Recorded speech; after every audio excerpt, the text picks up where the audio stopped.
একটি গান, এই পথ যদি না শেষ হয়, আজও কোটি কোটি মানুষের হৃদয়ে বাজে। কিন্তু জানেন কি, এই অমর কণ্ঠের অধিকারী কে? কিভাবে তিনি হয়ে উঠলেন বাংলা সুর সম্রাজ্ঞী? কেনই বা তিনি দেশের অন্যতম বড় সম্মান পদ্মশ্রী ফিরিয়ে দিয়েছিলেন? আজ জানব কিংবদন্তি শিল্পী সন্ধ্যা মুখোপাধ্যায়ের সম্পূর্ণ জীবন কাহিনী। ১৯৩১ সালের ৪ই অক্টোবর কলকাতার ঢাকুরিয়ায় জন্মগ্রহণ করেন সন্ধ্যা মুখোপাধ্যায়। মাত্র কয়েক বছর বয়সেই তার অসাধারণ গানের প্রতিভা ধরা পড়ে।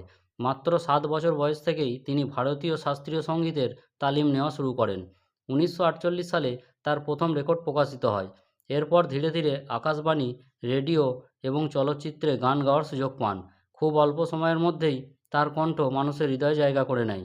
বাংলা গানের ইতিহাসে সবচেয়ে জনপ্রিয় জুটিগুলোর একটি হেমন্ত মুখোপাধ্যায় ও সন্ধ্যা মুখোপাধ্যায়। এই পথ যদি না শেষ হয়, ও নদী রে, তুমি যে আমার, এমন অসংখ্য গান আজও সমান জনপ্রিয়। ৫০ ও ৬০-এর দশকে উত্তম কুমার এবং সুচিত্রা সেনের ছবিতে সবচেয়ে বেশি গান শোনা যেত সন্ধ্যা মুখোপাধ্যায়ের কণ্ঠে। বিশেষ করে সুচিত্রা সেনের ঠোঁটে তার কণ্ঠ এতটাই মানিয়ে যেত যে অনেকেই ভাবতেন যেন সুচিত্রা সেন নিজেই গান গাইছেন। তিনি তার জীবনে বিভিন্ন তথ্য অনুযায়ী ১৭টি হিন্দি চলচ্চিত্রে প্রায় ২০ থেকে ২৫টি গান গেয়েছিলেন।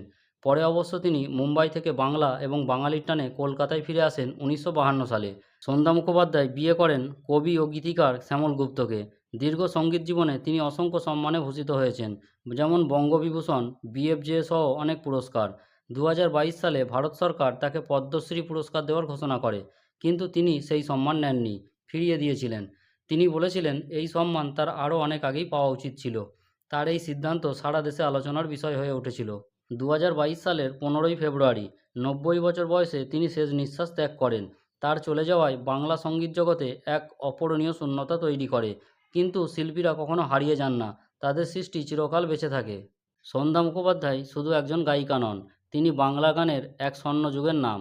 তার কণ্ঠ আগামী প্রজন্মকেও মুগ্ধ করবে। আপনার সবচেয়ে প্রিয় সন্ধ্যা মুখোপাধ্যায়ের গান কোনটি? কমেন্টে লিখে যাবেন। ভিডিওটি ভালো লাগলে লাইক, শেয়ার করে চ্যানেলটি সাবস্ক্রাইব করতে ভুলবেন না। ধন্যবাদ।